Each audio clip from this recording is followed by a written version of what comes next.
দেখেন ভাই সাহেব, আপনার মেয়েরে যদি 7 দিনের মধ্যে না পাঠান তাহলে আমি আমার ছেলেকে কিন্তু আবার বিবাহ করাবো। কি কইলেন? মামলা করবেন? করেন মামলা, সমস্যা নাই।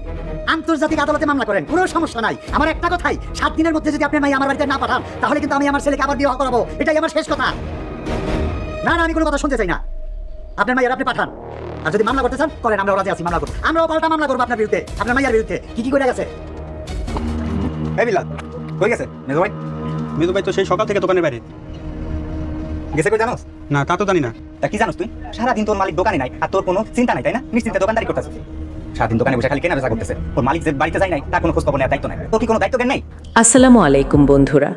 আজকের পর্বের সবচেয়ে ভয়ঙ্কর আর চমকে দেওয়ার মতো ঘটনাটা ছিল সেই ফোন কল, যেটা দুই পরিবারের সম্পর্ককে এক মুহূর্তেই আগুনের মধ্যে ফেলে দিয়েছে। ঢালিবাড়ি থেকে সরাসরি ফাতেমার বাবার বাড়িতে ফোন করা হয়, আর ফোন ধরেই এমন কথা বলা হয় যেটা শুনে যে কেউ স্তব্ধ হয়ে যাবে। স্পষ্টভাবে জানিয়ে দেওয়া হয় 7 দিনের মধ্যে যদি ফাতেমাকে আবার শ্বশুরবাড়িতে ফেরত না পাঠানো হয় তাহলে আলাউদ্দিনের দ্বিতীয় বিয়ে দিয়ে দেওয়া হবে।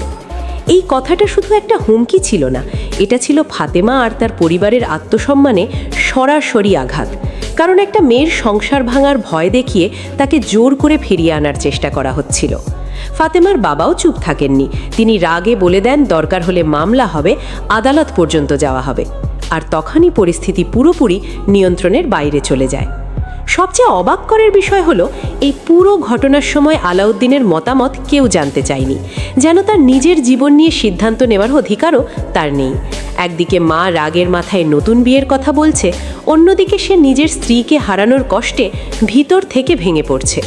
দর্শকরা খুব ভালোভাবেই বুঝতে পারছিল ছেলেটা আসলে দুই দিক থেকে চাপের মধ্যে পড়ে অসহায় হয়ে গেছে।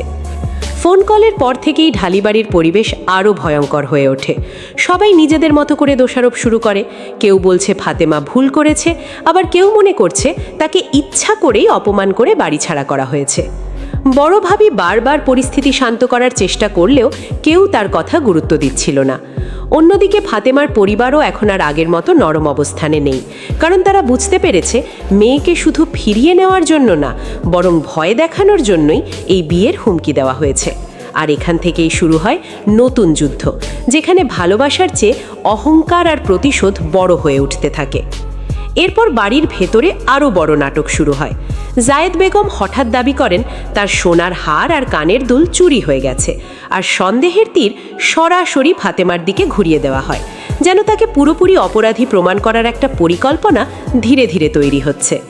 শাহানা আর মিমু এই সুযোগে আগুনে ঘি ঢালতে শুরু করে। এদিকে আলাউদ্দিন মানসিকভাবে এতটাই ভেঙে পড়ে যে সে সারা দিন বাড়ির বাইরে ঘুরে বেড়াতে থাকে। ফোন বন্ধ, কারো সাথে যোগাযোগ নেই। পরিবারের সবাই তখন ভয় পেতে শুরু করে ছেলেটা কোনো বড় ভুল সিদ্ধান্ত নিয়ে ফেলবে না তো। সব মিলিয়ে আজকের পর্বে স্পষ্ট হয়ে গেছে এই গল্প এখন আর শুধু স্বামী স্ত্রীর অভিমান না, এটা এখন সম্মান, ক্ষমতা আর প্রতিশোধের লড়াইয়ে পরিণত হয়েছে। আর এই লড়াইয়ের মাঝখানে সবচেয়ে বেশি ভেঙে যাচ্ছে আলাউদ্দিন আর ফাতেমার সম্পর্ক। পরবর্তী পর্বে হয়তো আমরা দেখতে যাচ্ছি আলাউদ্দিন হঠাৎ কোথায় হারিয়ে গেল, আর ফাতেমার বিরুদ্ধে ওঠা চুরির অভিযোগের পেছনে আসল সত্যটা কি।